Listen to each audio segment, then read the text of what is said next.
இப்போ இந்த நான் தான்ல ஒரு பெரிய சீக்ரெட் இருக்கு. இருக்கிறேன் அப்படின்றது யாருடைய நாமம்? கர்த்தருடைய நாமம். நான் என்ற நாமம் யாருடையது? கர்த்தருடைய நாமம். இருக்கிறேன் அப்படின்றது யாருடைய நாமம்? கர்த்தருடைய நாமம். நீங்க எந்த ஒரு காரியத்துக்கு முன்பாக நான் இருக்கிறேன் அப்படின்றத நீங்க ஆட் பண்ணீங்கன்னா, அந்த நடுவுல ஒரு விஷயத்த போடுறீங்களா, அதுக்கு நீங்க வல்லமையை கொடுக்குறீங்க. மரணமும் ஜீவனும் நாவின் அதிகாரத்துல இருக்கு. வல்லமை இருக்கு. நீங்க பேசுகிற வார்த்தைக்கு வல்லமை இருக்கு. இப்போ நீங்க பேசுகிற வார்த்தையோட அயம் அப்படின்ற தேவனுடைய நாமத்தை நீங்க போடும்போது அந்த வார்த்தையின் வல்லமை இன்னும் எம்பவர் ஆகி அந்த அயம்க்கு அடுத்து வர்ற விஷயங்கள் இன்னும் ஃபோர்ஸா அவங்க வாழ்க்கையில என்ன ஆரம்பிக்கும்? நிறைவேற ஆரம்பிக்கும். Let the weak say I am strong. இது ஆண்டவர் கற்றுக் கொடுத்தது. உலகத்துல பல பேர் இந்த ரகசியத்தை அறிந்து வச்சுக்கிட்டு, இயேசுவை விட்டுட்டு இந்த ரகசியத்தை மட்டும் அறிந்து வச்சுட்டு இதை ஃபாலோ பண்ணி தன்னுடைய வாழ்க்கையில சாதிச்சுக்கிட்டு இருக்காங்க. பைபிளை நிறைய பேருங்க செக்குலர் ஆத்தர்ஸ் என்ன பண்றாங்க? பைபிளை வாசிச்சு பைபிள்ல இருக்கிற ரகசியங்களை எடுத்துக்கொண்டு அந்த ரகசியங்களை தன்னுடைய வாழ்க்கையில அப்ளை பண்ணி வெற்றி பெற்றுறாங்க. நாம இயேசுவை எடுத்துக்கிட்டோம், இயேசு கற்றுக் கொடுத்த ரகசியங்களை விட்டுட்டோம்.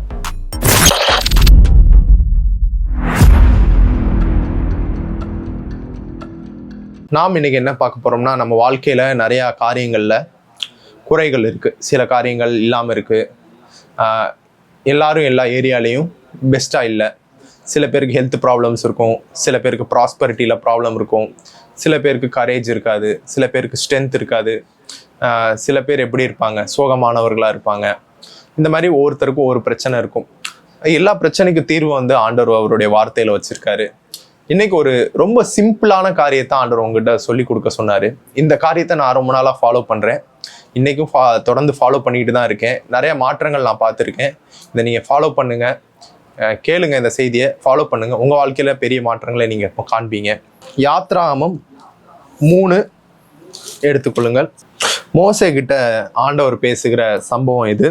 அப்பொழுது மோசே தேவனை நோக்கி, நான் இஸ்ரவேல் புத்திரிடத்தில் போய் உங்கள் பிதாக்களுடைய தேவன் உங்களிடத்தில் என்னை அனுப்பினார் என்று அவர்களுக்கு சொல்லும்போது அவருடைய நாமம் என்ன என்று அவர்கள் என்னிடத்தில் கேட்டால் நான் அவர்களுக்கு என்ன சொல்லுவேன் என்றார்.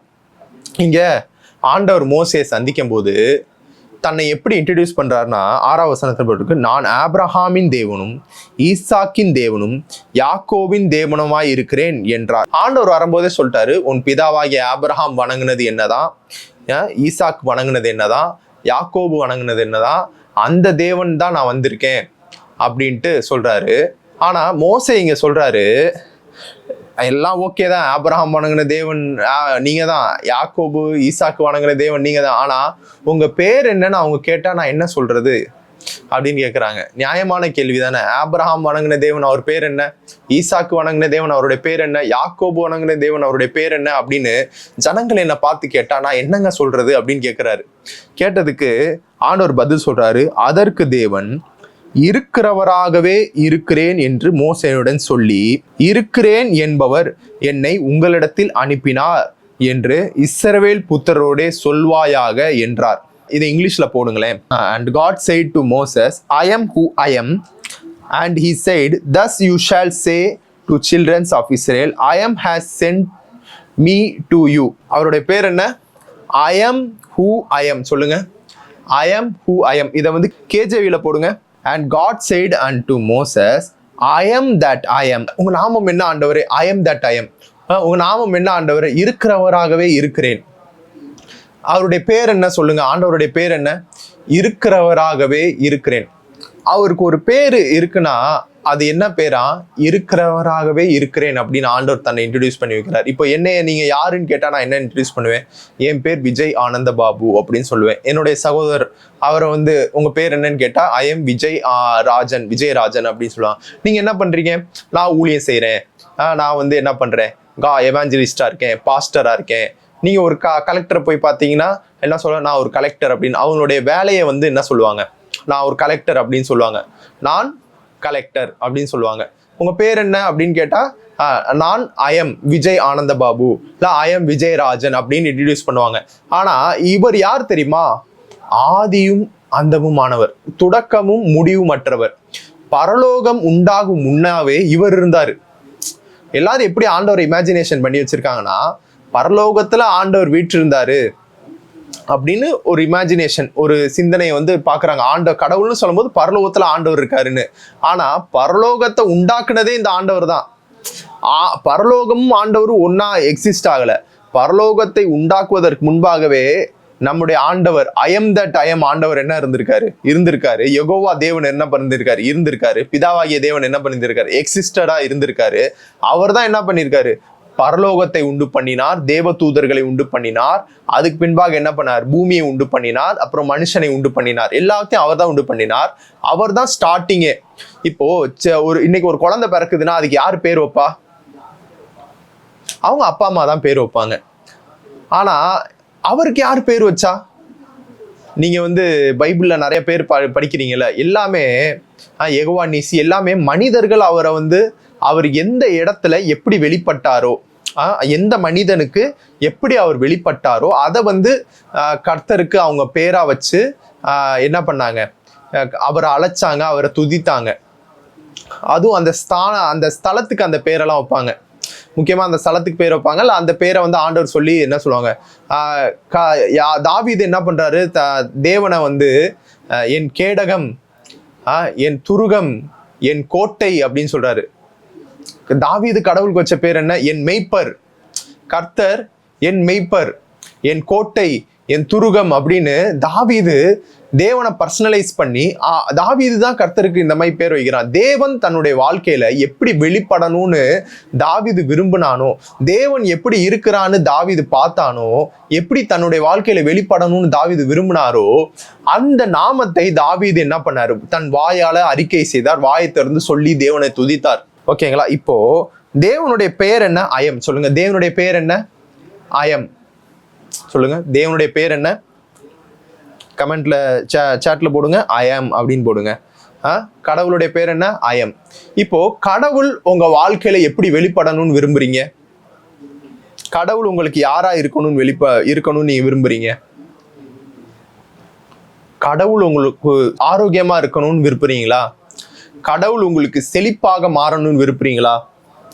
பணம் வருவதனாலே நீங்கள் செழிப்பாக மாறுறீங்க அப்படின்றது இல்லை. நீங்க செழிப்பா மாறினதுனாலதான் பணம் உங்களிடத்துல வருது.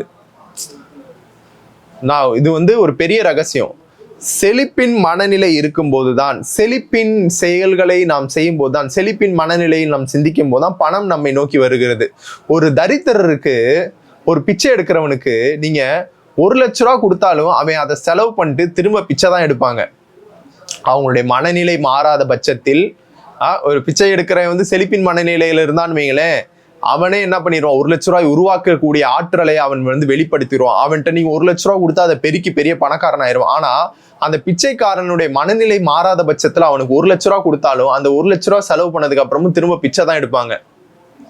அதனாலதான் லாட்ரி சீட்ல லாட்ரி வென்றவர்கள் எல்லாரும் தன்னுடைய ஃபியூச்சர்ல எப்படி இருக்காங்க அப்படின்னு ஸ்டாட்டிஸ்டிக்ஸ் போய் எடுத்து பார்த்தாங்கன்னா, அவங்க எல்லாருமே பணக்காரர்களா இல்லை. அந்த பணம் எல்லாத்தையும் என்ன பண்ணிட்டாங்க, திரும்ப சூதாட்டத்திலேயோ இல்லை இழந்துட்டோ அந்த மாதிரி செலவு பண்ணி திரும்ப ஏழையான காரியங்கள் தான் 99% இருக்கு. அந்த 1% யாரோ ஒருத்தவங்க ஞானமா என்ன பண்ணியிருப்பாங்க, வாழ்ந்திருக்க வாய்ப்புகள் இருக்கு. அதனால நான் இதை எதுக்கு சொல்லிட்டு இருந்தேன்னா, தேவன் உங்க வாழ்க்கையில எப்படி வெளிப்படணும்னு நீங்க விரும்புறீங்களோ அந்த நாமத்தை நீங்க தேவனை கூப்பிடணும். சொல்லுங்க, அந்த நாமத்தில் நீங்க தேவனை கூப்பிடணும். தேவன் உங்களுக்கு கோட்டையா இருக்கணுமா? கர்த்தர் என் கோட்டை. தேவன் உங்களுக்கு என்னவா இருக்கணும்? உங்களுக்கு பலனா இருக்கணுமா? கர்த்தர் என் பலன். தேவன் உங்களுக்கு செழிப்பா இருக்கணுமா? கர்த்தர் என் செழிப்பு. இப்போ இது ஒரு சீக்ரெட். சொல்லுங்க, இது ஒரு சீக்ரெட். இப்போ கர்த்தர் உங்களுக்கு பாதுகாப்பாக வெளிப்படணுமா? கர்த்தர் என் பாதுகாப்பு. சொல்லுங்க, கர்த்தர் என் பாதுகாப்பு அப்படின்னு சொல்லிட்டீங்கன்னா, கர்த்தர் உங்க வாழ்க்கையில எதுவாக வெளிப்படுகிறார்? உங்கள் பாதுகாப்பாய் வெளிப்படுகிறார். கர்த்தர் என் கோட்டை அப்படின்னு சொன்னா கர்த்தர் உங்கள் கோட்டையாய் வெளிப்படுகிறார். கர்த்தர் என் ஆரோக்கியம் அப்படின்னு சொன்னா கர்த்தர் உங்கள் ஆரோக்கியமாய் வெளிப்படுகிறார். இப்போ இந்த அயம்ல என்ன சீக்ரெட் இருக்குன்னா, இது அயம்ன்றது தேவனுக்கு யார் வச்ச பேர் இல்ல, அவராகவே இருப்பதனால அவரை இன்ட்ரடியூஸ் பண்றதுக்காக அவர் யாருன்னு கேட்கும்போது அவர் நான் தான்ப்பா அப்படின்றாரு. சொல்லுங்க, நீங்க யாரு? நான் தான்ப்பா அப்படின்றாரு. சொல்லுங்க, நீங்க யாரு? நான் தான் அப்படின்னு சொல்றாரு. இப்போ இந்த நான் தான்ல ஒரு பெரிய சீக்ரெட் இருக்கு. இப்போ நீங்க ரொம்ப சோகமா இருக்கும்போது யாராவது உங்ககிட்ட வந்து எப்படி இருக்க அப்படின்னு கேட்டா, ரொம்ப தெரிஞ்சவங்க இல்லை ரொம்ப நண்பர்கள் நெருக்கமானவங்க உங்களுடைய ஃபீலிங் அவங்கக்கிட்ட ஷேர் பண்ண முடியும். அந்த மாதிரி நபர்கள்ட்ட நீ கேட்டால் நீங்கள் என்ன சொல்லுவீங்க? நான் சோகமாக இருக்கேன் அப்படின்னு சொல்லுவீங்களா இல்லையா? நான் பலவீனமாக இருக்கேன் பிரதர், எனக்கு இந்த வியாதி இருக்குது, நான் பலவீனமாக இருக்கிறேன், நான் சோகமாக இருக்கேன், நான் ஆரோக்கியம் இல்லாமல் இருக்கிறேன் அப்படின்னு சொல்றீங்க. இந்த நான் அப்படின்ற நாமம் யாருடைய நாமம் என்றால் தேவனாகிய கர்த்தருடைய நாமம். சொல்லுங்க, நான் என்ற நாமம் யாருடைய நாமம்? தேவனாகிய கர்த்தருடைய நாமம். அயம் அப்படின்றது தேவனாகிய கர்த்தருடைய நாமம். இருக்கிறவராகவே இருக்கிறேன் என்பது சொல்லுங்க. இருக்கிறேன் என்பது சொல்லுங்க. இருக்கிறேன் அப்படின்னு சொல்லுங்க. இருக்கிறேன் அப்படின்றது யாருடைய நாமம்? கர்த்தருடைய நாமம். நான் என்ற நாமம் யாருடையது? கர்த்தருடைய நாமம். இருக்கிறேன் அப்படின்றது யாருடைய நாமம்? கர்த்தருடைய நாமம். இப்போ நீங்க எந்த ஒரு காரியத்துக்கு முன்பாக நான் இருக்கிறேன் அப்படின்றத நீங்க ஆட் பண்ணீங்கன்னா, அந்த நடுவில் ஒரு விஷயத்த போடுறீங்களா, அதுக்கு நீங்க வல்லமையை கொடுக்குறீங்க. நான் யாருடைய நாமம்? கர்த்தருடைய நாமம். இருக்கிறேன் யாருடைய நாமம்? கர்த்தருடைய நாமம். ஐஎம்னா என்ன? நான். இருக்கிறவா இருக்கிறேன். இருக்கிறேன்றது யாருடைய நாமம்? கர்த்தருடைய நாமம். ஐஎம் நான் இருக்கிறேன். நான் இருக்கிறேன். இதுக்கு நடுவுல நீங்க எதை போடுறீங்களோ அது உங்க வாழ்க்கையில பவர்ஃபுல்லா வெளிப்படும். சொல்லுங்க, நான் இருக்கிறேன். இதுக்கு நடுவுல நீங்க எதை போட்டாலும் அதுக்கு நீங்க வல்லமையை சேர்க்கிறீங்க. இப்போ நான் சொல்றேன், நீங்க உங்க சரீரத்துல ஒரு பலவீனம் இருக்கு. நீங்க என்ன சொல்வீங்க? நான் பலவீனமா இருக்கிறேன், நான் அசௌகரியமா இருக்கிறேன், நான் வியாதியில் இருக்கிறேன், நான் சோகமா இருக்கிறேன் அப்படின்னு சொல்லும் போது நான் என்ற நாமத்தையும் இருக்கிறேன் என்ற நாமத்தையும் நீங்க முன்னாடியும் பின்னாடியும் போட்டுறீங்க. போட்டு நடுவுல இருக்கிற வார்த்தைக்கு வல்லமையை கொடுத்து உங்க வாழ்க்கையில அதை பெருக்கிடுறீங்க. இப்போ ஆண்டவர் உங்ககிட்ட சொல்றாரு, நீ என்ன சொல்லணும்? வாழ்க்கையில ஒரு பலவீனம் லைஃப்ல இருந்துச்சுன்னா சூழ்நிலையை மாத்துறதுக்கு என்னுடைய நாமத்தை அந்த சூழ்நிலைக்கு எதிரான நீ எதை விரும்புறியோ அந்த விஷயத்த நடுவுல வச்சு என்னுடைய நாமத்தை முன்னாடியும் பின்னாடியும் ஆட் பண்ணிட்டேன்னா நீ விரும்புற காரியத்தை நான் என்ன பண்ணிடுவேன்? மேனிஃபெஸ்ட் பண்ணிடுவேன். ஏன்னா நீங்க கர்த்தரை என்ன பண்றீங்க? அந்த விஷயத்துக்குள்ள இன்வைட் பண்றீங்க. இப்போ நான் ஆரோக்கியமாக இருக்கிறேன். சொல்லுங்க, நான் ஆரோக்கியமாக இருக்கிறேன். சொல்லுங்க, நான் ஆரோக்கியமாக இருக்கிறேன். இந்த நான் யாரு? கர்த்தர். இருக்கிறேன் யாரு? அதுவும் கர்த்தர். நடுவில் ஆரோக்கியமாக அப்படின்னு சொல்றீங்கல்ல, அது நீங்க விரும்புற காரியம். இப்போ நான் ஆரோக்கியமாக இருக்கிறேன் அப்படின்னு சொல்லும் போது நான் கர்த்தருடைய நாமம், இருக்கிறேன் கர்த்தருடைய நாமம், நடுவில் ஆரோக்கியமாக அப்படின்னு போட்டுட்டு நான் ஆரோக்கியமாக இருக்கிறேன்னு சொல்லும் போது கர்த்தர் உங்க வாழ்க்கையில ஆரோக்கியமாக வெளிப்படுவார். சொல்லுங்க, கர்த்தர் என்னுடைய வாழ்க்கையில ஆரோக்கியமாக வெளிப்படுவார். அதனாலதான் நீங்க என்ன சொல்றீங்க? கர்த்தரின் கோட்டை, கர்த்தரின் துருகம், கர்த்தரின் கேடகம் அப்படின்லாம் சொல்லிட்டு கொஞ்ச நேரம் கழிச்சு நான் சோகமா தாங்க இருக்கேன், நான் வியாதியா தாங்க இருக்கேன், நான் ரொம்ப டிப்ரெஷன்ல இருக்கேங்க அப்படின்னு சொல்லும் போது நான் டிப்ரெஷன்ல இருக்கேன்னு சொல்றீங்க. கர்த்தரின் ஜீவனின் பலனானவர்னு சொல்லிடுறீங்க. அப்புறம் ஏன் உங்க வாழ்க்கையில கர்த்தரின் ஜீவனின் பலனானவர், கர்த்தரின் ஜீவனின் பலனானவர், கர்த்தரின் மனமகிழ்ச்சி அப்படின்னு சொல்றீங்க. அப்புறம் கொஞ்ச நேரம் கர்த்தரின் மனமகிழ்ச்சின்னு ஒரு கன்ஃபெஷன் பண்றீங்க. பண்ணிட்டு கொஞ்ச நேரம் கழிச்சு நான் சோகமாக இருக்கிறேன், நான் சோகமா தாங்க இருக்கேன் அப்படின்னு சொல்றீங்க. நான் சோகமா தாங்க இருக்கேன் அப்படின்னு. கர்த்தரின் ஜீவனின் பலனானவர், கர்த்தரின் மகிழ்ச்சி அப்படின்னு சொல்லிட்டு நான் சோகமா இருக்கிறேன் சொன்னீங்கல்ல, சொன்ன வார்த்தையை ரெண்டாவது சொன்ன வார்த்தையால நீங்க என்ன பண்றீங்க? கேன்சல் பண்ணி விட்டுறீங்க. இப்போ ஆண்டவர் உங்ககிட்ட சொல்றாரு, கர்த்தர் என் ஜீவனின் பலனானவர், கர்த்தர் என் மகிழ்ச்சி அப்படின்னு நீங்க அறிக்கை பண்றீங்க. அறிக்கை பண்ணிட்டு கொஞ்ச நேரம் கழிச்சு நான் சோகமா இருக்கேன். அப்போ கர்த்தரின் மகிழ்ச்சின்னு சொன்னதை நீங்க நான் சோகமா இருக்கேன்னு கேன்சல் பண்ணிட்டீங்க. ஏன்னா கர்த்தர்னு போட்டு கர்த்தரின் மகிழ்ச்சி அப்படின்னு சொல்லி ஒரு அறிக்கை பண்ணிருக்கீங்க. அதுக்கு நீங்க என்ன பண்ணிருக்கீங்க? வெயிட்டை கொடுத்துருக்கீங்க, அதுக்கு நீங்க பவரை கொடுத்துருக்கீங்க. அதை நீங்க அறிக்கை பண்ணி உங்க வாழ்க்கையில கொண்டு வர்றீங்க. கர்த்தர் உடனே சந்தோஷப்படுவாரு. கர்த்தரின் மகிழ்ச்சி அப்படின்னு சொல்லிட்டான்ப்பா, இவனுக்கு சந்தோஷத்தை கொடுப்போம்ப்பான்ட்டு சந்தோஷத்தை அப்படியே உங்க வாழ்க்கையில கொண்டு வராரு. உடனே நீங்க நான் சோகமா இருக்கேங்க அப்படின்னு சொல்லும் போது நான் யாருடைய நாமம்னு நம்ம பார்த்தோம்? நான் என்பது கர்த்தருடைய நாமம். அயம்ன்ற வார்த்தை தமிழ்ல என்னது? நான். சரிங்களா? நான் சொல்றேன், பைபிள் என்னப்பா இருக்கிறவராக இருக்கிறேன் தானே இருக்கு. இங்கிலீஷ்ல அயம்ன்றது, தமிழ்ல நான். சரிங்களா? நான் சோகமாக இருக்கிறேன்னு சொல்லும் போது நீங்க இப்பவும் என்ன பண்றீங்க? கர்த்தருடைய நாமத்தை உங்களுடைய சோகத்தை போட்டுட்டு கர்த்தருடைய நாமத்தை முன்னாடி பின்னாடி இணைச்சிட்டு அந்த நாமத்துக்கு உங்களுடைய பவர் என்ன கொடுக்குறீங்க? ஆட் பண்றீங்க. மரணமும் ஜீவனும் நாவின் அதிகாரத்தில் இருக்கிறது அப்படின்னு நீதிமொழிகள்ல சாலமோன் எழுதுறாரு. இப்போ உங்களுடைய நாவின் அதிகாரத்துல உங்களுக்கு ஆல்ரெடி ஆண்டவர் என்ன பண்ணிருக்காரு, நாவின் அதிகாரம்னு ஒண்ணு கொடுத்திருக்காரு. நீங்க பேசுவதற்கு உருவாக்கும் சக்தியை ஆண்டவர் கொடுத்திருக்காரு. இப்போ நீங்க காலையில எந்திரிச்சு பிரேயர் பண்றீங்க, வர்ஷிப் பண்றீங்க, கொஞ்ச நேரம் என்ன பண்றீங்க, விசுவாச அறிக்கை பண்றீங்க, கர்த்தரின் மனமகிழ்ச்சி, கர்த்தரின் செழிப்பு, கர்த்தரின் கோட்டை, கர்த்தரின் துருகம் அப்படின்லாம் சொல்லிட்டு கொஞ்ச நேரம் கழிச்சு நீங்க என்ன பண்றீங்க, நான் சோகமா இருக்கேன், நான் வியாதியோட இருக்கேன், நான் ஏழையா இருக்கேன் அப்படின்னு நீங்க சொல்லும் போது நான் இருக்கிறேன் அந்த 2 நாமத்தையும் போட்டுட்டு நடுவுல என்ன விஷயத்த நீங்களாம் ஆட் பண்றீங்களோ அதை உங்க லைஃப்ல என்ன பண்ணிடுறீங்க, நீங்க வெளிப்படுத்த ஆரம்பிச்சிருங்க. ஏன்னா முன்னாடியும் பின்னாடி நான் என்பதும் இருக்கிறேன் என்பதும் கர்த்தருடைய நாமமா இருக்கிறது. ஒரு வசனத்தை வாசிப்போம். யோவேல் 3:10. ஆண்டவர் என்ன பண்றாரு, ஒரு வாக்குத்தத்தமா ஒரு வசனத்தை சொல்றாரு. உங்கள் மண்வெட்டிகளை பட்டயங்களாகவும் உங்கள் அரிவாள்களை ஈட்டிகளாகவும் அடியுங்கள், பலவீனனும் தன்னை பலவான் என்று சொல்வானாக. அதை இங்கிலீஷ்ல பாருங்க. Let the weak say I am strong. சொல்லுங்க. Let the weak say I am strong. சொல்லுங்க. Let the weak say I am strong. இந்த I amன்றது யாருடைய நாமம் சொன்னேன், கர்த்தருடைய நாமம். இப்போ நீங்க வீக்கா இருக்கீங்க, இப்போ நீங்க உங்களுக்கு ஸ்ட்ராங் வரணும், ஒரு பலன் வரணும் அப்படின்னா நீங்க என்ன சொல்லணும், ஐ am strong அப்படின்னு சொல்லணும். சொல்லுங்க. நீங்க வீக்கா இருக்கும்போது என்ன சொல்லணும், ஐ am ஸ்ட்ராங் அப்படின்னு சொல்லணும். நீங்க பலவீனத்தோட இருக்கும்போது என்ன சொல்லணும், ஐ am strong அப்படின்னு சொல்லணும். நீங்க சிக்னஸோட இருக்கும்போது என்ன சொல்லணும், ஐ am healthy அப்படின்னு சொல்லணும். நீங்க தரித்திரத்துல இருக்கும்போது என்ன சொல்லணும், ஐ am prosperous அப்படின்னு சொல்லணும். நீங்க இப்படி சொல்லும் போது என்ன நடக்குதுன்னா, ஐயம்ன்றது கர்த்தருடைய நாமமா இருக்கிறதுனால அதுக்கு பின்னாடி இருக்கிற காரியத்திற்கு நீங்க என்ன பண்றீங்க, ஒரு வல்லமையை ஆட் பண்றீங்க. ஆல்ரெடி உங்க நாவுக்கு என்ன இருக்கு, மரணமும் ஜீவனும் நாவின் அதிகாரத்துல இருக்கு, வல்லமை இருக்கு. நீங்க பேசுகிற வார்த்தைக்கு வல்லமை இருக்கு. இப்போ நீங்க பேசுகிற வார்த்தையோட ஐயம் அப்படின்ற தேவனுடைய நாமத்தை நீங்க போடும்போது அந்த வார்த்தையின் வல்லமை இன்னும் எம்பவர் ஆகி அந்த ஐயம்க்கு அடுத்து வர்ற விஷயங்கள் இன்னும் ஃபோர்ஸா அவங்க வாழ்க்கையில என்ன ஆரம்பிக்கும், நிறைவேற ஆரம்பிக்கும். இன்னொன்னு, இருக்கிறேன் அப்படின்றது பிரசன்ட் மூமெண்ட்டுக்கான ஒரு வார்த்தை. சொல்லுங்க. இருக்கிறேன் என்பது சொல்லுங்க. ஐ am that I am அப்படின்னா நான் இருக்கிறவராகவே இருக்கிறேன்னு அர்த்தம். சொல்லுங்க. இருக்கிறேன்னு அர்த்தம். இப்போ let the weak say I am strong அப்படின்னா நான் இப்போ ஸ்ட்ராங்கா இருக்கேன்னு அர்த்தம். சொல்லுங்க. நான் இப்பொழுது ஸ்ட்ராங்கா இருக்கேன்னு அர்த்தம். Let the weak say I am strongனா என்ன அர்த்தம், நான் இப்பொழுது ஸ்ட்ராங்கா இருக்கேன்னு அர்த்தம். Let the weak say I am going to become strong இல்ல. பலவீனன் நான் பலவானாய் மாறப்போகிறேன் என்று சொல்வானாகன்ட்டு இல்ல. பலவீனன், அந்த வசனத்தை போடுங்க, எப்படி இருக்குன்னு போடுங்க. பலவீனனும் தன்னை பலவான் என்று சொல்வானாக. இங்க பாருங்க, அது ஃபியூச்சர் டென்ஸ்ல இல்ல, பிரசன்ட் டென்ஸ்ல இருக்கு. பலவீனனும் தன்னை பலவானாக போகிறேன் என்று சொல்வானாக இல்ல, பலவீனன் தன்னை பலவான் என்று சொல்வானாக. அப்போ நீங்க இப்போ ஒரு பலவீனத்துல இருக்கீங்கன்னா நான் சுகமாக போகிறேன், நீங்க ஒரு வியாதியில இருக்கீங்கன்னா நான் சுகமாக போகிறேன் அப்படி சொல்லக்கூடாதான், நான் சுகமாகி விட்டேன் அப்படின்னு சொல்லணுமா.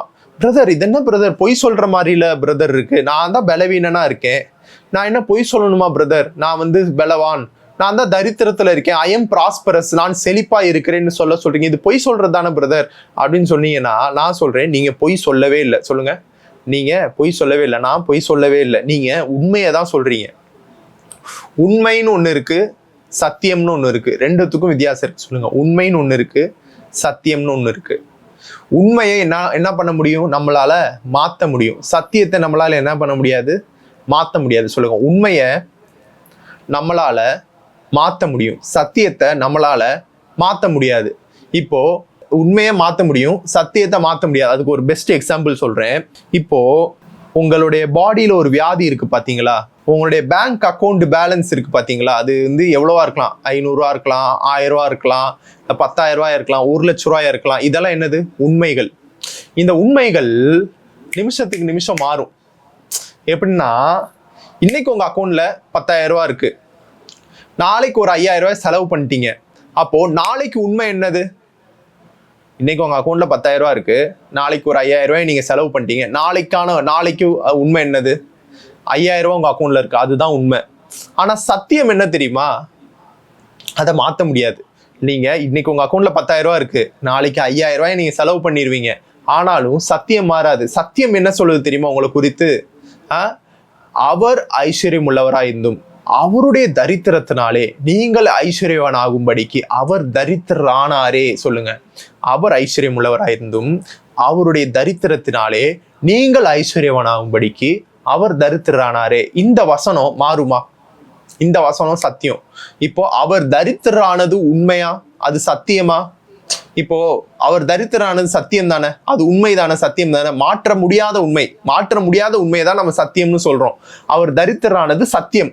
இப்போ அவர் தரித்திரனானது சத்தியம்னா அவர் விசுவாசிக்கிற நாம ஐஸ்வர்யவானானது சத்தியம்தான். இப்போ என்னுடைய பேங்க் அக்கௌண்ட் பேலன்ஸ் எவ்வளோ குறைஞ்சாலும் எவ்வளோ கூடுனாலும் என்னை குறித்த வேதாகமம் சொல்லுகிற சத்தியம், தேவனுடைய வார்த்தை சொல்லுகிற சத்தியம் மாறாது. அந்த வசனத்தை நான் எத்தனை வாட்டி வாசிச்சாலும் அந்த வசனம் மாறவே மாறாது. ஏன்னா அது என்னை குறித்த சத்தியம். இப்போ நீங்க உண்மையை நீங்க என்ன பிரதர் நான் உண்மைக்கு புறம்பா பொய் பேச சொல்றீங்களே அப்படின்னு நீங்க நினைச்சீங்கன்னா நீங்க உண்மைக்கு புறம்பா பொய் பேசல, நீங்க உண்மையை மாற்றுவதற்கு சத்தியத்தை பேசுகிறீர்கள். சொல்லுங்க, நான் என்னுடைய உண்மையை மாற்றுவதற்கு நான் சத்தியத்தை பேசுகிறேன். இப்போ உங்களுடைய உண்மை எதுவா வேணாலும் இருக்கலாம். நீங்க தரித்திரரா இருக்கலாம், நீங்க பலவீனனா இருக்கலாம், வியாதி உள்ளவரா இருக்கலாம், சோகமான நபரா இருக்கலாம், பயந்தாங்கொழியா இருக்கலாம், இல்ல ஒரு கெட்ட வார்த்தை பேசக்கூடிய நபரா இருக்கலாம், கோபக்காரரா இருக்கலாம், அன்பு கூற முடியாத நபரா இருக்கலாம், மன்னிக்க முடியாத நபரா இருக்கலாம். எப்படிப்பட்ட நபரா இருந்தாலும் உங்களுடைய உண்மை இதை மாற்ற முடியும். இதை மாற்ற முடியாதுன்னு கிடையவே கிடையாது. ஏன்னா சத்தியம் உண்மையை மாற்றுவதற்கான வல்லமை உடையது. இப்போ இந்த சத்தியம் எப்படி உங்க உண்மையை மாற்றும்னா, இந்த சத்தியத்தை நீங்க அயமோட சேர்த்து நீங்க பேசணும். ஏன்னா அயம் தேவனுடைய நாமமா இருக்கிறது. இப்போ சத்தியம் என்ன சொல்லுது? அவர் ஐஸ்வர்யம் உள்ளவராயிருந்தும் நீங்கள் அவருடைய தரித்திரத்தினாலே ஐஸ்வர்யவான் ஆகும்படிக்கு அவர் தரித்திரானாரே. இது கொரிந்தியர்ல எழுதப்பட்ட சத்தியம். இது அவர் சிலுவையில மரிக்கும் போது உங்கள் தரித்திரத்தை ஏற்றுக்கொண்டார். ஒரு டிவைன் எக்ஸ்சேஞ்ச் நடந்திருக்கு. இந்த டிவைன் எக்ஸ்சேஞ்சை நீங்க என்ன பண்றீங்க? அக்ரி பண்றீங்க. அக்ரி பண்ணி அவர் தரித்திரானார், அவர் ஐஸ்வர்யம் உள்ளவராக இருந்தார், அவர் எனக்காக தரித்திரானார், ஆகையால் நான் அவருடைய தரித்திரத்தினாலே, சொல்லுங்க, நான் அவருடைய தரித்திரனாலே ஐஸ்வர்யவானாய் இருக்கிறேன், ஐஸ்வர்யவானா ஆனேன், ஐஸ்வர்யவானா இருக்கிறேன் அப்படின்னு நீங்க சொல்லும் போது, நான் ஐஸ்வர்யவான் அப்படின்னு நீங்க சொல்லும் போது சத்தியத்தை நீங்க அக்ரி பண்றீங்க. ஒரு ஆமேன்னு சொல்ற மாதிரி இந்த வார்த்தைக்கு நீங்க என்ன பண்றீங்க? ஆமேன்னு சொல்றீங்க. இப்போ சொல்லுங்க, நான் ஐஸ்வர்யவான், நான் ஐஸ்வர்யவான். சொல்லுங்க, நான் ஐஸ்வர்யவான், நான் ஐஸ்வர்யவான். இப்போ நீங்க நான் ஐஸ்வர்யவான்னு சொல்லும் போது உங்க பேங்க் அக்கௌண்ட்டுக்கு உங்களுடைய தாட் போகும். உன் அக்கௌண்ட்ல 500 ரூபா தான் இருக்கு, நீ என்ன ஐஸ்வர்யவானா அப்படின்ட்டு உங்களுக்கு ஒரு சிந்தனை வரும். இது மாம்சம் கொடுக்குற சிந்தனை. உன் அக்கௌண்ட்ல 1000 ரூபா தான் இருக்கு, நீ என்ன ஐஸ்வர்யவான்னு சொல்ற? ஐஸ்வர்யவான்னா அக்கௌண்ட்ல எவ்வளவு காசு இருக்கணும் தெரியுமா, சொந்த வீடு இருக்கணும் தெரியுமா, எவ்வளவு பெரிய கார் இருக்கணும் தெரியுமா அப்படின்னு சொல்லணும். இது உங்க மாம்சம் பேசுது, இது பிசாசின் சிந்தனை பேசுகிறது, இது உலகம் பேசுகிற சத்தம். ஆனா தேவனுடைய வார்த்தையின் சத்தம், ஆவியானுடைய சத்தம் என்ன தெரியுமா? நீ ஐஸ்வர்யவான். வார்த்தை அதை தான் சொல்லுது. அதனால அதை அக்ரி பண்ணி நீங்க பேசும்போது, நீங்கள் ஐஸ்வர்யவான் என்கிற சத்தியத்தை நீங்க அக்ரி பண்ணி பேசும்போது அந்த ஐஸ்வர்யத்தை உங்கள் வாழ்க்கையிலே நீங்கள் அனுபவிப்பீர்கள். இப்போ உலகத்துல ஐஸ்வர்யவான்களுக்கு எவ்வளவுங்க அக்கௌண்ட்ல பேலன்ஸ் இருக்கும்? கோடிகள் இருக்கும். ஒவ்வொரு பணக்காரனுக்கும் பல கோடிகள் வச்சிருக்காங்க. 50 கோடி வச்சிருக்கிறவனையும் நம்ம பணக்காரன் தான் சொல்றோம், 500 கோடி வச்சிருக்கிறவனையும் நம்ம பணக்காரன் தான் சொல்றோம், 1000 கோடி வச்சிருக்கவனையும் பணக்காரன் ஐஸ்வர்யவான் தான் சொல்றோம். சரிங்களா? இப்போ அவன் உலகத்தின் ஸ்டாண்டர்டின் படி என்னவா இருக்கான்? அக்கௌண்ட்ல காசு இருக்கிறதுனால அவன் ஐஸ்வர்யவான். இப்போ வேதாகமம் என்ன சொல்லுதுன்னா, நீங்க அக்கௌண்ட்ல காசு இருக்கிறதுனால ஐஸ்வர்யவான் ஆகல, உங்க ஸ்பிரிட்ல காசு இருக்கிறதுனால நீங்க ஐஸ்வர்யவானா மாறி இருக்கீங்க. சொல்லுங்க, என் அக்கௌண்ட்ல காசு இருக்கிறதுனால நான் ஐஸ்வர்யவான் இல்ல, என்னுடைய ஆவியில காசு இருக்கிறதுனால நான் ஐஸ்வர்யவான். ஆவியில காசு இருக்கா பிரதர் அப்படின்னு கேட்டீங்கன்னா, அவனுடைய 500 கோடியை அவன்கிட்ட பறிச்சுட்டா அவன் ஏழை. அவன் திரும்ப அந்த 500 கோடியை உருவாக்குவதற்கான திறன் அவனிடத்துல இருந்துச்சுன்னா அவன் திரும்ப அந்த 500 கோடியை உருவாக்கிடுவான். சரிங்களா? அவனுடைய சுய பலம், சுய மூளை அதை வச்சு என்ன பண்ணிடுவான்? உருவாக்கிடுவான். உண்மைதானே? ஒரு பெரிய பணக்காரட்ட நீங்க அவன் பணத்தை ஃபுல்லா, இன்னைக்கு ரஜினிகாந்த்கிட்ட போய் நீங்க ஒரு 100 கோடி ஆட்டையை போட்டின்னு வைங்க. ரஜினிகாந்த் இருக்காருல்ல, ஒரு படத்துக்கு 100 கோடி ரூபா வாங்குறாரு, ஆட்டையை போட்டின்னு வைங்களேன். அடுத்து ஒரு படத்தை சைன் பண்ணுவாரு, 100 கோடி ரூபா சம்பளம் வாங்கிட்டு 100 கோடி ரூபா திரும்ப என்ன பண்ணிடுவாரு? சம்பாரிச்சிருவாரு. ஏன்னா அவருக்கு அந்த திறமையை அவர் வளர்த்து வச்சிருக்காரு. அந்த இன்ஃப்ளூயன்ஸ் அவர் வளர்த்து வச்சிருக்காரு. இது மாம்சத்துல அவர் என்ன பண்ணியிருக்காரு, வளர்த்து வச்சிருக்காரு. ஆனா ஆண்டவர் உங்களுக்கு மாம்சத்துல இதை கொடுக்கல, ஆவியில கொடுத்துட்டாரு. இது எப்படி கொடுத்துருக்காருன்னு வாசிப்போம். எபேசியர் 1வது அதிகாரம் 3வது வசனம். நம்முடைய கர்த்தராகிய இயேசு கிறிஸ்துவின் பிதாவாகிய தேவனுக்கு ஸ்தோத்திரம். அவர் கிறிஸ்துவுக்குள் உன்னதங்களிலே ஆவிக்குரிய சகல ஆசீர்வாதத்தினாலும் நம்மை ஆசீர்வதித்து இருக்கிறார். சொல்லுங்க, எங்க ஆசீர்வதிச்சிருக்கிறார்? ஆவிக்குரிய சகல ஆசீர்வாதத்தினாலும் நம்மை ஆசீர்வதித்து இருக்கிறார். சொல்லுங்க, ஐ எம் பிளஸ்டு. இப்போ ஐ எம் பிளஸ்டுன்னு நீங்க சொல்றீங்க, நான் ஆசீர்வதிக்கப்பட்டவன். இந்த வசனத்தின்படி சத்தியம் என்னது? நீங்கள் ஆசீர்வதிக்கப்பட்டவர். ஏன்னா சகல ஆசீர்வாதத்தினாலும் ஆசீர்வதித்திருக்கிறார். இந்த சகலம் அப்படின்றது வரும்போது அதுல தெய்வீக சுகம் இருக்கிறது, செழிப்பு இருக்கிறது, ஜீவன் இருக்கிறது, எல்லாமே இருக்கிறது. இப்போ இந்த ஆசீர்வாதம் எங்க இருக்குன்னு இப்ப வேதாமம் சொல்லுது, உங்கள் ஆவிக்குரிய சகல ஆசீர்வாதம். உங்க ஆவிக்குள்ள எல்லா ஆசீர்வாதத்தையும் வச்சுட்டாரு. இப்போ ரஜினிக்கு ஹெல்த் போயிடுச்சு, ஒரு பெரிய ஆளுமை ரஜினிகாந்துக்கு ஹெல்த் போயிடுச்சுங்க. அவரால் என்ன பண்ண முடியாது, திரும்ப ஹெல்த்தை ரெக்கவர் பண்ணா டாக்டர்கிட்ட போகணும். நீங்களும் ஹெல்த் போனா டாக்டர்கிட்ட போற நிலைமையில தான் இருக்கீங்க. ஆனா நான் சொல்றேன், அதை உங்களால மாற்ற முடியும். எப்படின்னா, உங்க ஆவிக்குள்ள அந்த ஆசீர்வாதம் இருக்கு, உங்க ஆவிக்குள்ள ஹெல்த் இருக்கு. சொல்லுங்க, என்னுடைய ஆவிக்குள்ள ஹெல்த் இருக்கு, என்னுடைய ஆவிக்குள்ள பணக்காரன் ஆக்கக்கூடிய சக்தி இருக்கு, ஆசீர்வாதம் இருக்கு, என்னுடைய ஆவிக்குள்ள ஐஸ்வர்யம் இருக்கிறது, என்னுடைய ஆவிக்குள்ள சகல ஆசீர்வாதம் இருக்கு. இப்போ நீங்க ஐ எம் ஹெல்த்தி அப்படின்னு சொல்லும் போது, கர்த்தருடைய நாமம் ஐ எம் ஹெல்த்தி அப்படின்றத சொல்லும் போது, உங்க ஆவிக்குள்ள இருக்கிற ஆசீர்வாதத்தை நீங்க அக்ரி பண்ணி பேசுறீங்க. நீங்க பொய் பேசல. சொல்லுங்க, நான் பொய் பேசல, ஐ எம் ஹெல்த்தி. உங்க ஸ்கின்ல ஒரு ஸ்கின் டிசீஸ் இருந்தாலோ, இல்ல உங்க பாடியில ஒரு கேன்சர் இருந்தாலோ, இல்ல உங்க பாடியில என்ன ஒரு பலவீனம் இருந்தாலோ, நீங்க தைரியமா சொல்லலாம், ஐ எம் ஹெல்த்தி. உங்க அக்கௌண்ட்ல காசே இல்லைனாலும் நீங்க தைரியமா சொல்லலாம், ஐ எம் ப்ராஸ்பரஸ்.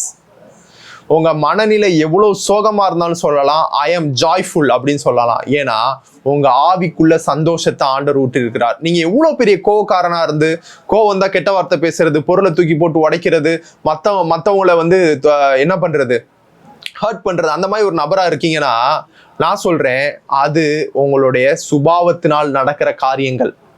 அது சொல்லுங்க, அது உங்களுடைய மாம்ச சுபாவம். நீங்க ரட்சிக்கப்பட்டுட்டீங்க, ஆனா அந்த மாதிரி காரியத்தை நீங்க கண்டினியூ பண்றீங்கன்னா அது உங்களுடைய மாம்ச சுபாவம். இந்த மாம்ச சுபாவம் என்பது உண்மை. சொல்லுங்க, இந்த மாம்ச சுபாவம் என்பது உண்மை. ஆனா சத்தியம் என்ன சொல்லுது? உங்க ஆவிக்குள்ள என்ன இருக்கு? சொல்லுங்க, என்னுடைய ஆவிக்குள்ள தேவன் ஒரு சுபாவத்தை வச்சிருக்காரு, என் ஆவிக்குள்ள மாற்ற முடியாத சத்தியத்தை ஆண்டவர் வச்சிருக்காரு. அது என்னது? ரோமர் எடுங்க, ரோமர் 5வது அதிகாரம் 5வது வசனம். மேலும் நமக்கு அருளப்பட்ட பரிசுத்த ஆவியினாலே தேவ அன்பு நம்முடைய இருதயங்களில் ஊற்றப்பட்டிருக்கிறபடியால் அந்த நம்பிக்கை நம்மை வெட்கப்படுத்தாது. எந்த நம்பிக்கை நம்மளை வெட்கப்படுத்தாது? தேவ அன்பு நம்முடைய இருதயங்களில் ஊற்றப்பட்டிருக்கிறபடியால், பரிசுத்த ஆவியினாலே தேவனுடைய அன்பு நம்முடைய இருதயத்தில் ஊற்றப்பட்டிருக்குது. ரட்சிக்கப்பட்ட ஒவ்வொருத்தருடைய இருதயத்திற்குள்ளும் பரிசுத்த ஆவியானவர் அகாப்பே அன்பை ஊற்றி இருக்கிறார். சொல்லுங்க, ரட்சிக்கப்பட்ட ஒவ்வொருத்தருக்குள்ளும் அகாப்பே அன்பை ஊற்றி இருக்கிறார். ஆனா எல்லாரும் அகாப்பே அன்பை ஊற்றப்பட்டவங்க மாதிரியா நடக்கிறோம்? சில நேரங்கள் தண்ணி அடிச்சவனோட மோசமா நடக்கிறாங்க ரட்சிக்கப்பட்டவங்க. நான் அதை பார்த்துருக்கேன், சரிங்களா? நானும் சில நேரம் மோசமா நடந்திருக்கேன். ஆனா ஆண்டவர் என்கிட்ட சொன்னாரு, இது உன்னுடைய சுபாவம் நீ நினைக்கிற, ஆனா இதை உன்னால மாற்ற முடியும் அப்படின்றாரு. என்ன தெரியுமா? உன்னுடைய ஆவியில நான் அன்பை ஊற்றி இருக்கிறேன். இப்போ நீ என்ன பண்ணு, ஆவியானுடைய அன்பு என் இருதயத்துல ஊற்றப்பட்டிருக்கிறது, நான் அன்பானவன். சொல்லுங்க, ஐ எம் லவ்விங். சொல்லுங்க, நான் அன்பானவன். நான் அன்பானவன்றது உண்மையா? பொய் தானே? நான் அன்பாவா நடந்துக்கிறேன், கோவம் தான் திட்டிடுறேன், ஏதாவது பொருளை தூக்கி போட்டு உடச்சிடுறேன், மன்னிக்க மாட்டேறேன், இப்பெல்லாம் என்னால மன்னிக்க முடியல, தவறான காரியங்கள்லாம் செஞ்சுக்கிட்டு இருக்கேன், நான் அன்பானவன்றது உண்மையா அப்படின்னு கேட்டா, மாம்சத்தின்படி பார்த்தா அது உண்மை கிடையாது. ஆனா சத்தியத்தின்படி, கர்த்தருடைய வார்த்தையின்படி அவர் உங்கள் ஆவிக்குள்ள அன்பை வச்சிருக்காரு. அது சத்தியம், அது உண்மை இல்லைனால அது சத்தியம். இப்போ நீங்க ஐ எம் லவ்விங், ஆவியானுடைய அன்பு என் இருதயத்தில் ஊற்றப்பட்டிருக்கிறது, அதனால நான் அன்பானவன். டெய்லி சொல்லுங்க, ஆவியானுடைய அன்பு என்னுடைய இருதயத்தில் ஊற்றப்பட்டிருக்கு, நான் அன்பானவன், நான் அன்பானவன், நான் அன்பானவன், நான் இரக்க குணம் உள்ளவன், நான் பொறுமையானவன், இந்த ஆவியின் கனிகள் எனக்குள்ள இருக்குது, நான் அன்பானவன், நான் அன்பானவன், நான் சுகமானவன், நான் ஆரோக்கியமானவன், நான் ஐஸ்வர்யவான் அப்படின்னு சொல்லும் போது உங்க ஆவிக்குள்ள இருக்கிற ஆசீர்வாதத்தை, கர்த்தர் உங்க ஆவிக்குள்ள போட்டிருக்கிற ஆசீர்வாதத்தை நீங்க அக்ரி பண்ணி அயம் என்கிற கர்த்தருடைய நாமத்தை முன்னாடி போட்டு நீங்க சொல்லும் போது அது உங்க வாழ்க்கையில வெளிப்படும். உங்களுடைய உண்மை மாற்றப்படும். உங்களுடைய உண்மை சத்தியமா மாறிடும். அதுக்கப்புறம் மக்களே சொல்லுவாங்க, இவன் என்ன நான் அன்பானவன்னு சொல்றது உண்மைதாங்க, அவர் அன்பானவர்னு மக்கள் சொல்ல ஆரம்பிப்பாங்க. ஃபர்ஸ்ட் உங்க வாழ்க்கை குறித்து நீங்க சொல்ல ஆரம்பிக்கும் போது அது உங்களுடைய உண்மையை மாற்றிடும். சத்தியம், உங்க வாழ்க்கை குறித்து சத்தியம் என்ன சொல்லுதோ அதை நீங்க சொல்ல ஆரம்பிக்கும் போது உங்க வாழ்க்கை குறித்து அந்த ஆண்டவருடைய வார்த்தை சொன்ன அந்த சத்தியத்தை நீங்க திரும்ப திரும்ப திரும்ப திரும்ப சொல்லும் போது உங்களுடைய உண்மையை அதை மாத்திரும்.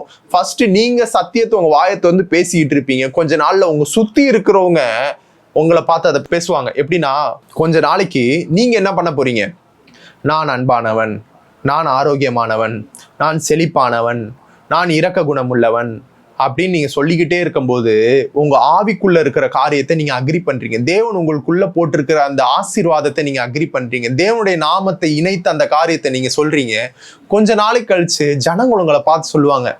எப்படி சொல்லுவாங்களா, அவர் எவ்வளவு அன்பானவர் தெரியுமா, அவர் எவ்வளவு பொறுமையானவர் தெரியுமா, அவர் எவ்வளவு பெரிய ஐஸ்வர்யவான் தெரியுமா, அவர் போறாரு பாத்தீங்களா, அவர் எவ்வளவு பெரிய பணக்காரரு, அவர் கேன்சர்ல இருந்தாரு, இப்போ அவர் எவ்வளவு ஆரோக்கியமா இருக்காரு தெரியுமா, அவரெல்லாம் கேன்சர் பேஷண்ட்னு சொன்னா நம்பவே மாட்டாங்க, இவர் ஒரு காலத்துல கோவமா இருந்தாரு ஆனா இப்போ எவ்வளவு பெரிய பொறுமைசாலியா இருக்காரு தெரியுமா, இவர் எவ்வளவு பெரிய கோவக்காரா இருந்தா தெரியுமா, இவரா கோவக்காரரா, இவரை பார்த்தா அப்படி தெரியல, எவ்வளவு பெரிய அன்பா இருக்காரு சார், அவர் கோவக்காரரா தான் இருந்தாரு, இப்போதான் சார் மாறிட்டாரு அப்படின்ட்டுவாங்க. அப்புறம் உங்ககிட்ட கேட்பாங்க, எப்படி சார் நீங்க கோவக்காரரா இருந்து இப்படி மாறிட்டீங்க, அப்போ நீங்க இயேசுவை பத்தி சொல்லலாம்.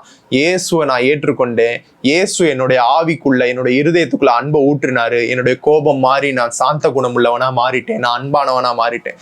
நீங்க அவர் நீங்க பல கோடிகளுக்கு அதிபதியா மாறிடுவீங்க. சொல்லும் போது இவர் ஐஸ்வர்யவான், இவர் ஐஸ்வர்யவான்னு மத்தவங்க உங்களை பார்த்து சொல்ல ஆரம்பிச்சிருவாங்க. அப்போ நீங்க உங்கள்கிட்ட கேட்பாங்க, இவ்வளவு பெரிய ஐஸ்வர்யவானா நீங்க எப்படி ஆனீங்க, நான் தரித்திரராதாங்க இருந்தேன், நான் இயேசுவை ஏற்றுக்கொண்டேன், இயேசு என்னுடைய ஆவிக்குள்ள ஐஸ்வர்யத்தை போட்டாரு, ஆவியானவர் மூலமாக சகல ஆசீர்வாதத்தினால என்னை ஆசீர்வதித்தாரு, அதை நான் ஏற்றுக்கொண்டேன். நான் சொன்ன இயேசு என்னை ஐஸ்வர்யவானாக்கி இருக்கார், அவர் என்னுடைய தரித்திரத்தை சிலுவையில் ஏற்றுக்கொண்டார், அவர் என்னை ஐஸ்வர்யவானாக்கினான்னு வசனம் சொல்லிச்சு. அந்த சத்தியத்தை நான் நம்பினேன், டெய்லி அதை நான் பேசுறேன், இப்ப நான் ஐஸ்வர்யவானா மாறிட்டேன். இன்னைக்கு நான் சொல்றேனோ இல்லையே, ஊர்ல இருக்கிற எல்லாரும் என்னை பார்த்து ஐஸ்வர்யவான்னு சொல்றாங்க. நீங்க சொல்லுங்க ஃபர்ஸ்ட். இந்த ஊர் உங்களை பத்தி அதை சொல்றதுக்கு முன்னாடி நீங்க உங்களை பத்தி அந்த ஸ்டேட்மெண்ட்டை சொல்லும் போது அந்த காரியம் நடந்துரும். அதுக்கப்புறம் உங்களை சுத்தி இருக்கிற நண்பர்கள், உறவினர்கள், இந்த ஊர் எல்லாரும் உங்களை குறித்து அந்த காரியத்தை சொல்லுவாங்க. அதனால இன்னைக்கு உங்களுக்கு ஒரு விஷயத்த சொல்லித்தர போறேன். Let the weak say I am strong, let the poor say I am rich, let the unhealthy people say I am healthy. சொல்லுங்க, I am strong, I am healthy, I am loving, I am kind, I am confident, I am prosperous, I am rich. இதை daily சொல்லுங்க. இதை சொல்றதுனால என்னங்க நடக்க போகுது, உங்களுடைய உண்மை சத்தியத்திற்கேற்றாற் போல் மாறும். இன்னைக்கு நீங்க ஸ்ட்ராங்கா இல்ல, இன்னைக்கு நீங்க எதுவா இல்ல, ஹெல்த்தியா இல்ல, இன்னைக்கு நீங்க ரிச்சா இல்ல, இன்னைக்கு நீங்க லவ்விங்கா இல்ல, ஆனா உங்களுக்குள்ள இருக்கிற ஆவி இருக்குல்ல, உண்மையான நீங்க ஆவிக்குரிய மனுஷன், அந்த ஆவிக்குள்ள தேவன் எல்லாத்தையும் போட்டு வச்சிட்டாரு. இப்ப நீங்க ஐ எம் ஸ்ட்ராங்னு சொல்லும் போது, ஐ எம் ப்ராஸ்பரஸ்னு சொல்லும் போது, ஐ எம் ரிச்னு சொல்லும் போது, ஐ எம் லவ்விங்னு சொல்லும் போது உங்க ஆவிக்குள்ள ஆண்டவர் ஊற்றி இருக்கிற அந்த காரியத்தை நீங்க அக்ரி பண்ணி பேசுறீங்க. அது வெளிப்படும், உங்களுடைய உண்மை மாற்றப்படும், சத்தியத்தின்படி மாறும். இன்னைக்கு நீங்க பேசுறத உங்க வாழ்க்கையில நீங்க அனுபவிக்க ஆரம்பிச்சோடனே மக்கள் அதை பார்ப்பாங்க. அப்புறம் மக்கள் உங்களை பார்த்து சொல்ல ஆரம்பிச்சிருவாங்க, இவர் பலவான், இவர் ஐஸ்வர்யவான்ங்க, இவர் எவ்வளவு பெரிய பணக்காரர் தெரியுமா, எவ்வளவு பெரிய அன்பானவர் தெரியுமா, இவர் எவ்வளவு ஆரோக்கியமா இருக்காரு தெரியுமா, இவர் பார்த்தா உங்களுக்கு 60 வயசு, இப்போ எத்தனை வயசுல இந்த மீட்டிங் அட்டன் பண்ணிருக்கீங்க தெரியல, 30 வயசுல நீங்க இந்த மீட்டிங் அட்டன் பண்ணிருக்கலாம், 40 வயசுல அட்டன் பண்ணிட்டு இருக்கலாம். உங்களுக்கு சொல்றேன், ஜோசப் பிரின்ஸ்னு ஒருத்தர் இருக்காரு, அவர் வீடியோ போய் பாருங்க யூடியூப்ல, ஜோசப் பிரின்ஸ் அப்படின்னு போட்டு பாருங்க, ஜோயல் ஆஸ்டின் அப்படின்னு போட்டு பாருங்க. அவங்களுக்குலாம் வயசானதே தெரியல, ஆனா அவங்களுக்குலாம் 60+. அவங்கள பார்த்து நாம சொல்றோம், இவங்களா இவங்க 30 வயசு தாங்கப்பா இருக்கும், எவ்வளோ ஆரோக்கியமா இருக்காரு, எவ்வளோ சூப்பரா இருக்காரு, 30 வயசு தான் இருக்கும், ஆனா அவருக்கு 60 வயசு. ஏன்னா அவங்க சத்தியத்தை டெய்லி அவங்க வாழ்க்கையில பேசுறாங்க, அவங்க அதை விசுவாசிக்கிறாங்க, டெய்லி பேசுறாங்க. வசனத்தை உங்களுக்குள்ள போடுங்க, வேதத்துல உங்களை குறித்து என்ன எழுதப்பட்டிருக்குன்னு அறிந்து கொண்டு அதுக்கேற்றாற் போல வார்த்தைகளை டெய்லி பேச ஆரம்பிங்க. ரொம்ப சிம்பிளா உங்களுக்கு சொல்றேன், ஐ am strong, I M healthy, I am happy, I am prosperous, I am rich, I am kind, I am loving. இதை டெய்லி சொல்லிக்கிட்டே இருங்க. உங்களுடைய நிலை மாறும், உங்கள் மனநிலை மாறும், உங்களுடைய உண்மைகள், நீங்கள் உங்களை குறித்து நம்பிட்டு இருக்கீங்களா அந்த காரியமும் மாற ஆரம்பிச்சிடும். உங்களுடைய சுபாவம் மாறும், உங்களுடைய பொருளாதார நிலை மாறும், உங்களுடைய ஹெல்த்து மாறும், எல்லாமே மாறும். இதை பெரிய பெரிய நபர்கள் ஃபாலோ பண்ணி தன்னுடைய வாழ்க்கையில பெரிய மாற்றங்களை கண்டிருக்கிறாங்க. நீங்களும் இதை ஃபாலோ பண்ணி உங்களுடைய வாழ்க்கையில பெரிய மாற்றங்களை நீங்க காணலாம். சொல்லுங்க, let the weak say I am strong. இது ஆண்டவர் கற்றுக் கொடுத்தது. உலகத்துல பல பேர் இந்த ரகசியத்தை அறிந்து வச்சுக்கிட்டு, இயேசுவை விட்டுட்டு இந்த ரகசியத்தை மட்டும் அறிந்து வச்சுட்டு இதை ஃபாலோ பண்ணி தன்னுடைய வாழ்க்கையில சாதிச்சுக்கிட்டு இருக்காங்க. பைபிளை நிறைய பேருங்க செக்குலர் ஆத்தர்ஸ் என்ன பண்றாங்க, பைபிளை வாசிச்சு பைபிள்ல இருக்கிற ரகசியங்களை எடுத்துக்கொண்டு அந்த ரகசியங்களை தன்னுடைய வாழ்க்கையில அப்ளை பண்ணி வெற்றி பெற்றுறாங்க. நாம இயேசுவை எடுத்துக்கிட்டோம், இயேசு கற்றுக் கொடுத்த ரகசியங்களை விட்டுட்டோம். அவங்க ரகசியங்களை எடுத்துக்கிட்டாங்க, இயேசுவை விட்டுட்டாங்க. ஆனா ஒன்னு சொல்லவா, நீங்க இயேசுவை எடுத்துட்டீங்க, ரகசியத்தை விட்டுட்டீங்கன்னா பூமியில கஷ்டப்படுவீங்க, ஆனா மரித்ததுக்கு அப்புறம் பரலோகம் போயிருவீங்க. அவங்க ரகசியத்தை எடுத்துக்கிட்டாங்க, இயேசுவை விட்டுட்டாங்க. அவங்க என்ன பண்ணுவாங்க, பூமியில நல்லா இருப்பாங்க, மரித்ததுக்கு அப்புறம் பரலோகம் போக மாட்டாங்க. நான் சொல்றேன், நீங்க இயேசுவும் எடுத்துக்கோங்க, இயேசு கொடுத்த ரகசியத்தையும் எடுத்துக்கோங்க. பூமியிலையும் நல்லா இருப்பீங்க, மரித்ததுக்கு அப்புறம் பரலோகம் போவீங்க. இங்கேயும் நல்லா இருப்பீங்க, அங்கேயும் நல்லா இருப்பீங்க. அதற்கான வாய்ப்பு ஆண்டவர் உங்களுக்காக ஏற்படுத்தி வச்சிருக்காரு. அதனால இன்னைக்கான செய்தி உங்களை ஆசீர்வதித்திருக்கிறது. இந்த வெளிப்பாடுக்காக, இந்த செய்திக்காக, தேவனுடைய ராஜ்யத்துக்காக விதைக்க விரும்புகிறவர்கள் இப்பொழுது கொடுக்கப்பட்டிருக்கிற அக்கௌண்ட் நம்பர் கூகுள் பேக்கு உங்களுடைய காணிக்கைகளை, தசமபாகங்களை நீங்க விதைக்கலாம். காணிக்கை விதைக்கிறவர்களுக்காக நான் ஜெபிக்கிறேன். அன்புள்ள தகப்பனே, இன்றைக்கு காணிக்கை விதைக்கிற, காணிக்கை தசமபாகம் கொடுக்கிறவர்களை நான் இயேசு நாமத்தில் ஆசீர்வதிக்கிறேன். இன்னைக்கு அவர்கள் தரித்திரத்தில் இருந்தாலும் அப்பா, அவர்களுடைய வாழ்க்கை செழிப்பாய் மாறட்டும். இன்னைக்கு அவர்கள் பலவீனர்களாக இருந்தாலும் அவர்கள் வாழ்க்கையில ஆரோக்கியம் உண்டாகட்டும், ஜீவன் உண்டாகட்டும். இன்னைக்கு அவங்க குடும்பத்துல பிரிவுகள் இருந்தாலும் அவங்களுடைய குடும்பத்துல சமாதானம் உண்டாயிருக்கட்டும். நான் உங்களுக்கு ஒரு ரகசியத்தை சொல்றேன். தேவனுடைய ராஜ்யத்திற்கு விதைக்கிறவர்கள் தரித்திரராய் இருக்க மாட்டார்கள், இருக்க முடியாது. நீங்க இன்னைக்கு தரித்திரத்துல இருந்து விதைச்சீங்கன்னா, நான் சொல்றேன், என்கிட்ட காசு ரொம்ப கம்மியா தான் பிரதர் இருக்கு, வருமானம் கம்மியா தான் இருக்கு பிரதர், ஆனாலும் நான் விதைக்கிறேன் அப்படின்ட்டு நீங்க விதைச்சீங்கன்னா, நான் சொல்றேன், ஆண்டவர் உங்களை தரித்திரரா வச்சிருக்கவே மாட்டார். ஏன்னா ஆண்டவர் யாரை ரொம்ப சந்தோஷமா சீக்கிரமா பணக்காரராக்குவார் தெரியுமா? என்னுடைய ராஜ்யத்துக்காக இவன் விதைக்கிறான், என்னுடைய ராஜ்யத்துக்காக இவன் கொடுக்குறான், இவனை தான் நான் ஃபர்ஸ்ட் பணக்காரன் ஆகணும்னு ஆண்டவர் உங்களை பணக்காரராக்குவார். ஏன்னா சுவிசேஷம், தேவனுடைய வார்த்தை உலகமெங்கும் போகணுன்றது தேவனுடைய மிகப்பெரிய கனவாகவும் ஆசையாகவும் இருக்கிறது. அதனால அவருடைய ராஜ்யத்திற்கென்று விதைக்கிறவங்களை நிச்சயமா ஆண்டவர் பெரிய பணக்காரர் ஆக்குவார். உங்களுடைய பொருளாதாரத்தை பெருக்குவார், உங்களுக்கு ப்ரமோஷன்ஸை உண்டு பண்ணுவார், பிசினஸ் ஐடியாஸை கொடுப்பாரு, பெரிய காரியங்களை ஆண்டவர் உங்க பொருளாதாரத்துல செய்வார். இயேசு நாமத்துல நான் உங்களை பிளஸ் பண்றேன். நீங்க பழுகுவீங்க, பெருகுவீங்க. God bless you.